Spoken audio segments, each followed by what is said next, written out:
আসসালামু আলাইকুম বন্ধুরা, চলে আসলাম নড়াইল থেকে ঢাকার বৃক্ষ মেলায় বৃক্ষর টানে, সবুজের টানে। প্রথমে এসে এত সুন্দর দৃশ্যটা দেখে মন ভরে গেল। এত সুন্দর দৃশ্য, এত সুন্দর সুন্দর সব গাছপালা, এত সুন্দর সবুজ সমাহার, আসলে একবেলা দেখে মন ভরে না। কী আর করা, তারপরও দূর থেকে এসেছি, একবেলার বেশি তো সময় পাওয়া যাবে না, আসতে পেরেছি এটাই আলহামদুলিল্লাহ।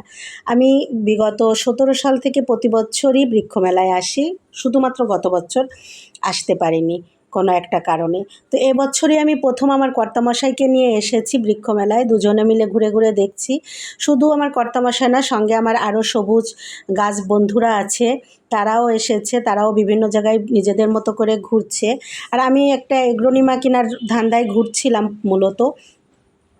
ভাবছিলাম একটা সাদা এগ্রোনিমা আর একটা লাল এগ্রোনিমা কিনবো। লালটা আমার মারা গিয়েছে আর সাদা আমার কখনোই ছিল না।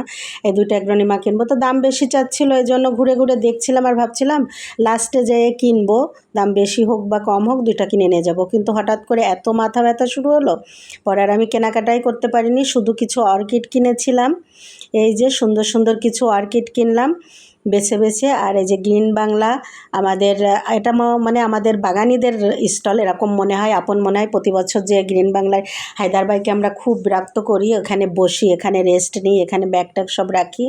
আর এত সুন্দর সুন্দর, শুধু গাছ না, এত সুন্দর করে সাজিয়েছে পুরো বৃক্ষমেলাটা, দেখেই মানে মন ভরে যায়, ইচ্ছে করে সারাদিন এখানে থাকি, সারাদিন এখানেই ঘোরাঘুরি করি।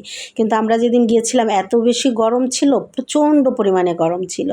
আর এই যে অর্কিডগুলো দেখে মনে হচ্ছিল, আমি দোকানদারকে বলছিলামও যে এই অর্কিডগুলো সবগুলো আমি নিয়ে যাই।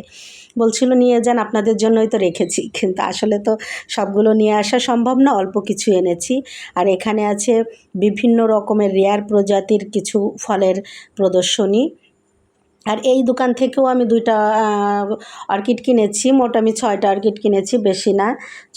আগেই আমার অল্প কিছু আছে। আর এই বনসাইগুলো এত সুন্দর করে করেছে, দেখে খুবই ভালো লাগছিল দেখতে। তারপর